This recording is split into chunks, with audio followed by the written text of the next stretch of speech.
Karnataka state ಬೋರ್ಡಿಂದ SLC exam ರಿಪೀಟರ್ಸ್ಗೆ ಆನ್ಲೈನಲ್ಲಿ apply ಮಾಡಲಿಕ್ಕೆ start ಆಗಿದೆ. ಸೊ ಅಪ್ಲೈ ಮಾಡೋ ಪ್ರೊಸೀಜರನ್ನು ಇದರಲ್ಲಿ ಕ್ಲಿಯರಾಗಿ ಮೆನ್ಷನ್ ಮಾಡಿದ್ದಾರೆ.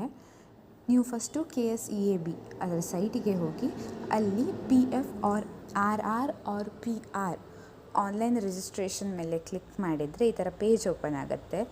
ಇಲ್ಲಿ ಡಿಸ್ಕ್ರಿಪ್ಷನ್ ಕೊಟ್ಟಿದ್ದಾರೆ, ಮ್ಯಾನ್ಯಲ್ನ ನೀವು ಡೌನ್ಲೋಡ್ ಮಾಡ್ಕೊಳ್ಬೋದು.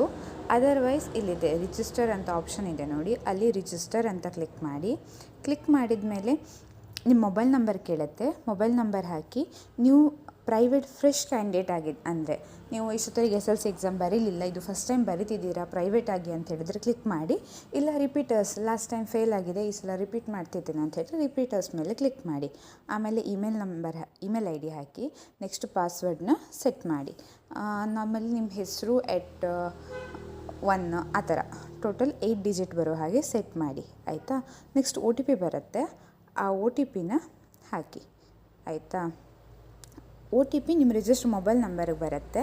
ಸೊ ID ಪಾಸ್ವರ್ಡ್ ಸಹ ಬರುತ್ತೆ, ಆಯಿತಾ. ನೆಕ್ಸ್ಟ್ ಅದು ನಿಮ್ಮದು ರಿಜಿಸ್ಟ್ರೇಷನ್ ನಂಬರ್ ಹಾಕಿದ ಮೇಲೆ ಪರ್ಸ್ನಲ್ ಡೀಟೇಲ್ಸ್ ಆಟೋಮೆಟಿಕ್ ಫೆಚ್ ಆಗುತ್ತೆ. ಅಂದರೆ ಲಾಸ್ಟ್ ಇಯರ್ ನೀವು ಏನು ಡೀಟೇಲ್ಸ್ ಇದೆ ನಿಮ್ಮ ರಿಜಿಸ್ಟ್ರೇಷನ್ ನಂಬರಲ್ಲಿ, ಅದೇ ಡೀಟೇಲ್ಸ್ ಆಟೋಮೆಟಿಕ್ಕಾಗಿ ಬರುತ್ತೆ. ಸೊ ಅಲ್ಲಿ ಸಬ್ಜೆಕ್ಟ್ ಪಕ್ಕದಲ್ಲಿ ನೀವು ಪಾಸ್ ಆರ್ ಫೇಲ್ ಅಂತ ಮೆನ್ಷನ್ ಇರುತ್ತೆ. F means fail, P means pass. So do you want ಅಲ್ಲಿ ಸೆಲೆಕ್ಟ್ ಸಬ್ಜೆಕ್ಟ್ ಇದೆ, ನಿಮಗೆ ಯಾವುದಕ್ಕೆ ಬರಿಬೇಕು ಫೇಲ್ ಆಗಿದ್ದೀರಾ ಅದರ ಎದುರು ಎಸ್ ಅಂತ ಹಾಕಿ, ಆಯಿತಾ. ನೆಕ್ಸ್ಟು ಅದು ಹಾಕಿದ ಮೇಲೆ ನೆಕ್ಸ್ಟ್ ಫೋಟೋ ಮತ್ತು ಸಿಗ್ನೇಚರ್ ಅಪ್ಲೋಡ್ ಕೇಳುತ್ತೆ. ನೆಕ್ಸ್ಟ್ ಕೊಟ್ಟ ಮೇಲೆ ಸೊ ಫೋಟೋ ಮತ್ತು ಸಿಗ್ನೇಚರ್ ಎರಡು JPG ಫಾರ್ಮೆಟಲ್ಲಿರಬೇಕು, 20 to 50 KB ಒಳಗಿರಬೇಕು, ಆಯಿತಾ. ಸೊ ನಾರ್ಮಲಿ ವಾಟ್ಸಪ್ಪಲ್ಲಿ ಫೋಟೋ ತೆಗೆದ್ರೆ ಸೊ ಆ KB ಅರೌಂಡಲ್ಲಿ ಬರುತ್ತೆ, ಆಯಿತಾ. ನೆಕ್ಸ್ಟ್ ಸ್ಟೆಪ್ 4ಅಲ್ಲಿ ಪೇಮೆಂಟ್ ಆಪ್ಷನ್ ಇದೆ.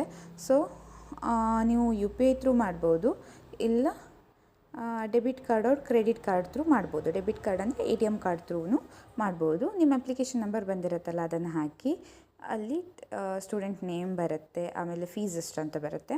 ಆನ್ಲೈನ್ ಪೇಮೆಂಟ್ ಅಂತ ಆಪ್ಷನ್ ಇದೆಯಲ್ಲ ಅಲ್ಲೇ ಕ್ಲಿಕ್ ಮಾಡಬೇಕು. ಕ್ಲಿಕ್ ಮಾಡಿದ ಮೇಲೆ ಅಲ್ಲಿ ಪೇಮೆಂಟ್ ವಿಂಡೋ ಓಪನ್ ಆಗುತ್ತೆ, ಅಲ್ಲಿ ಪೇ ಮಾಡಿದರೆ ಆಯಿತು. ನೆಕ್ಸ್ಟು ನೀವು ಅಪ್ಲಿಕೇಶನ್ನ ಟ್ರ್ಯಾಕ್ ಸಹ ಮಾಡ್ಬೋದು. ಅಲ್ಲಿ ಟ್ರ್ಯಾಕಿಂಗ್ ಆಪ್ಷನ್ ಇದೆ, ಅಲ್ಲಿ ನಿಮ್ಮ ಅಪ್ಲಿಕೇಶನ್ ನಂಬರ್ನ ಹಾಕಿದರೆ ಸೊ ಅದು ಅಪ್ಲಿಕೇಶನ್ ಯಾವ ಸ್ಟೇಜಲ್ಲಿದೆ ಅಂತ ಸಹ ನೋಡ್ಬೋದು. ಸೊ SLC ರಿಪೀಟರ್ಸ್ ಆಗಿದ್ದರೆ ಈ ಥರ ಅಪ್ಲೈ ಮಾಡ್ಬೋದು. ಸೊ ಒಮ್ಮೆ ನೋಡ್ಕೊಳ್ಳಿ, ಕ್ಲಿಯರಾಗಿ ಡೀಟೇಲ್ಸ್ನ ನೋಡಿಕೊಂಡು ಸಬ್ಮಿಟ್ ಮಾಡಿ, ಗಡಿಬಿಡಿ ಮಾಡಲಿಕ್ಕೆ ಹೋಗಬೇಡಿ, ಆಯಿತಾ. Thank you.